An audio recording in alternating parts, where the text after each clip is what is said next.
Obviously, we're back again with another video. Is this the move? And today we're going to be talking about a guy who's been put on the trade block by his team, with a team who's been struggling, underperforming, and a guy who they'd be willing to move. I kind of said the same thing twice, but you get the point.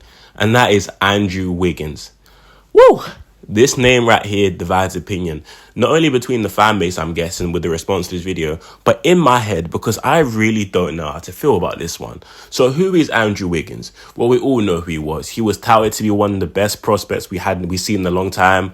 Was funny enough Joel Embiid's teammate at Kansas, and thanks to Andrew Wiggins, Joel had enough scouts watching his games, and that's probably why he's a Sixer right now. So I guess thank you, Andrew Wiggins. You know, you helped us do our due diligence on Embiid. I was probably scouting you when we realised how generational he was going to be. So thank you, Wiggins. But on a serious note now, obviously Wiggins is a guy who is a bit 50-50 in the sense where I see a trend in Wiggins, which is where I get concerned. When Wiggins is on his game, when he's locked in, he's a guy who can help this team. In the Golden State Warriors championship season, he was an all-star that year. He shot basically 40% from three, was the best defender on their team, damn near an all-defensive type level defender, locked in.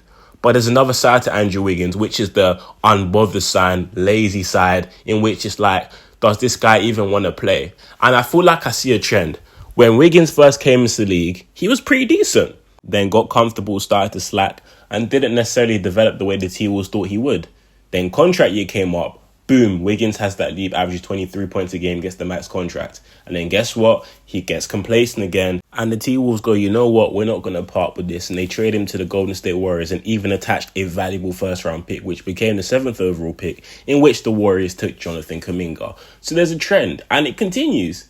Oh, he's on the brink of, I won't say being out of the league, but the narrative behind Andrew Wiggins is very negative. He gets to Golden State, he locks in, buys in defensively, in which he was once called lazy, starts tapping into his potential, maybe not what we thought it would be originally, but becomes the perfect, ideal role player, helps them win a chip, gets the contract. Guess what's happened again after that? Complacency. Great player, but complacent. I'm not going to talk about his personal issues last year, but since he's been back, he's not been great. And that's the issue with Andrew Wiggins. If we trade for Wiggins, are we going to get the motivated Wiggins, or are we going to get the complacent Andrew Wiggins? And the fact that you've seen a trend every single destination of his career, the complacency, and even if he's great in year one, the concern will always be, well, in the past, history's shown he's got complacent and that overall takes us off the gas. We can't afford that. But point being, Andrew Wiggins is a forward, tall, long and athletic, can shoot the three, a teammate and friend of Joel Embiid, former teammate, I should say, at Kansas, and a guy who can really elevate this team, because I see Andrew Wiggins as a guy who can basically give you an essence of what Kelly Oubre is doing right now, but at a higher level. Kelly Oubre has been a great addition, but Andrew Wiggins has won a championship and was a key contributor in that run. Probably one of the X factors alongside with Paul off the bench. So it's one of those guys who is like, you've done it, we've seen the impact you can have on a championship team, but are we willing to take the risk? I saw a potential trade proposal which was as simple as Marcus Morris, Court Mars, and the 2026 first-round pick. It's one of those ones where if I'm trading a first-round pick for Andrew Wiggins, which in 2026 we might still be contending, I think that's in 2 years' time, cool, it might be a late first-round pick. I want to get the guarantee that you are going to be locked in and that you are actually going to commit 100%. Because he's a guy who can greatly help this team, but if you're going to be a guy earning $25 million who is just cruising out there and you're basically just being Marcus Morris, then that's not what we need. But there's a side of Wiggins, like I said, which can be great.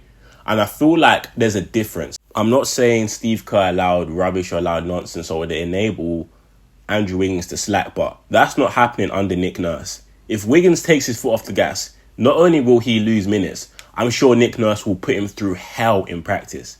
That's something which is not going to slide.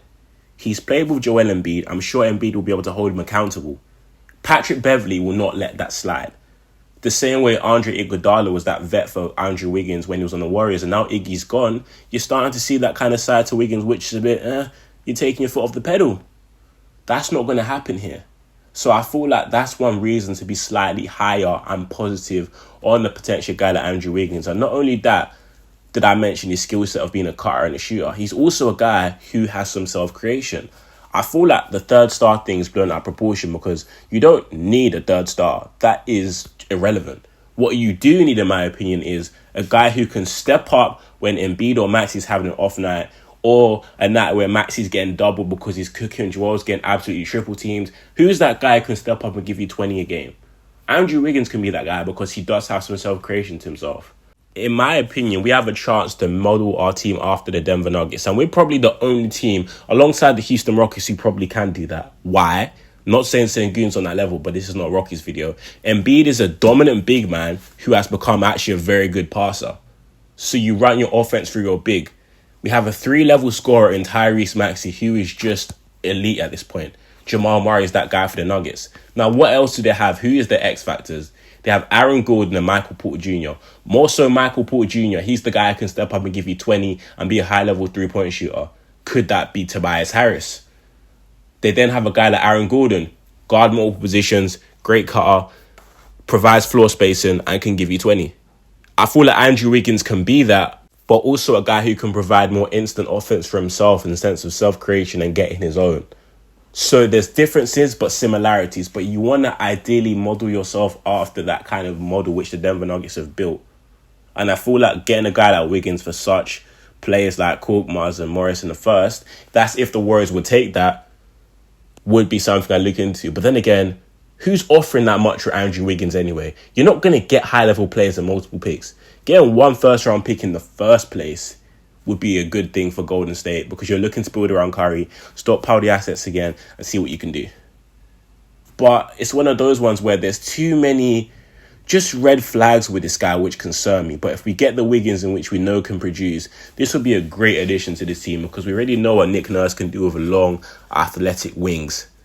Wiggins has been there and done that and has played with the best big man in the league before he became that. So I'm sure them two definitely have an understanding and a friendship already. So that won't be too hard to adjust to. So it's definitely something I'd look into, and I want to hear you guys' opinion on this in the comment section down below. But overall, I'm mixed. I'll be interested to see if the Sixers do really become interested in Wiggins, or whether the points I raised, the red flags, are a reason why we're like, nah, we're cool off that. But it's definitely a name to consider. Definitely a player who fits the mold of guy in which we probably need. And we'll see what happens. But in the comment section down below, let me know what you guys think about this one. Obviously, I'm mixed. Do not slate me in the comment section down below. I'm not saying, we need Andrew Wiggins. I'm not saying he stinks. If you actually watched the video, I gave pros and cons. So I'm literally saying, I don't know. It's one of those ones where it could be a high risk, high reward situation. The risk could be high, but the reward could be even higher. And if you get that chip with one good year of Andrew Wiggins, I guess I might be able to put up with the BS of him taking his foot off the gas. But let me know in the comment section down below what you guys think. Any other players you want to propose? Any other guys you feel like will fit the bill better than Andrew Wiggins? Price tag might be similar to Wiggins. Who knows? Let me know in the comment section down below. But give me other video suggestions, all that stuff there. Thank you guys so much for watching this video. Stay blessed, my people, and I'm out. Peace.